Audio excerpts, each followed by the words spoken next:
దేవతాయ నమః. ఓం లక్ష్మీనారాయణాభ్యో నమః. మన యొక్క శ్రీ లక్ష్మీనారాయణ స్వామి దేవాలయము చాలా పురాతనమైనటువంటి దేవాలయం. కాకతీయుల కాలం నాటి గణపతి దేవరాయలు కాలంలో నిర్మించబడినటువంటి దేవాలయము. ఈ యొక్క స్వామివారు స్వయంభూగా హన్మకొండ దగ్గర ఉన్నటువంటి వీణవంక నుంచి ఈ యొక్క స్వామివారు వచ్చినటువంటిదిగా ప్రతీతి. ఈ యొక్క దేవాలయము పూర్వము వరదరాజస్వామి దేవాలయంగా ఉండేటటువంటిది. అప్పటి నుంచి ఈ యొక్క స్వామివారు లక్ష్మీనారాయణ స్వామి ఆ యొక్క వీణవంక నుంచి వ్యవసాయానికి సంబంధించినటువంటి చింతపండు బండ్ల మీద అక్కడి నుంచి ఇక్కడికి వచ్చినట్టుగా మంతిని చరిత్ర చెప్పడం జరుగుతున్నది.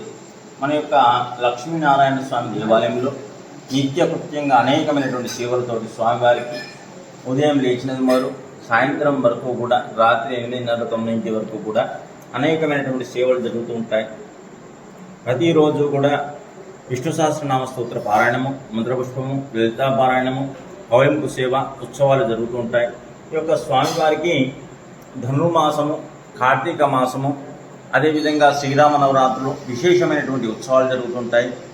ఈ యొక్క ధనుర్మాస కార్యక్రమము గోదాదేవి కళ్యాణం జరుగుతుంది. లక్ష్మీనారాయణ స్వామి శ్రీదేవి భూదేవి సమేతంగా లక్ష్మీనారాయణ స్వామి ఉంటాడు కనుక భూదేవితోటి జరిగేటటువంటి కళ్యాణాన్ని గోదాదేవి కళ్యాణం అంటారు. ఆ గోదాదేవి కళ్యాణము ధనుర్మాసంలో సంక్రాంతి పండుగ నాడు, భోగి పండుగ నాడు జరుగుతుంది. అదేవిధంగా ఈ యొక్క అమ్మవార్లతోటి శ్రీరామనవమి నాడు ఈ యొక్క లక్ష్మీనారాయణ స్వామి కళ్యాణం జరుగుతుంది. ఇలా మనకు అనేకమైనటువంటి ఉత్సవాలు, ఈ యొక్క కార్యక్రమాలు, ఈ యొక్క లక్ష్మీనారాయణ స్వామి దేవాలయంలో అనేకమైనటువంటి కార్యక్రమాలు జరుగుతూ ఉంటాయి. భక్తులందరూ కూడా విశేష కార్యక్రమాలలో పాల్గొని ఈ యొక్క లక్ష్మీనారాయణ స్వామి దేవాలయాన్ని చూడదర్శించిగా ప్రార్థన. ఈ యొక్క దేవాలయంలో గోదాదేవి ఉపాలయాలు కూడా ఒక 3 ఉపాలయాలు ఉన్నాయి.